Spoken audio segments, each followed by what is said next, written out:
In some countries, many more people are choosing to live alone nowadays than in the past. Do you think this is a positive or negative development? In recent years, it has become far more normal for people to live alone, particularly in large cities in the developed world. In my opinion, this trend could have both positive and negative consequences in equal measure. The rise in one-person households can be seen as positive for both personal and broader economic reasons. On an individual level, people who choose to live alone may become more independent and self-reliant than those who live with family members. A young adult who lives alone, for example, will need to learn to cook, clean, pay bills and manage his or her budget, all of which are valuable life skills. An increase in the number of such individuals can certainly be seen as a positive development.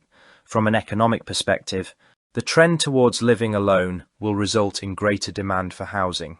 This is likely to benefit the construction industry, estate agents and a whole host of other companies that rely on homeowners to buy their products or services. However, the personal and economic arguments given above can be considered from the opposite angle.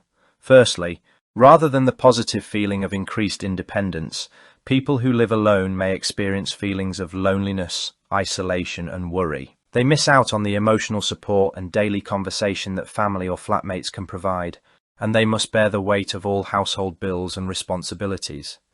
In this sense, perhaps the trend towards living alone is a negative one. Secondly, from the financial point of view, a rise in demand for housing is likely to push up property prices and rents. While this may benefit some businesses, the general population, including those who live alone, will be faced with rising living costs.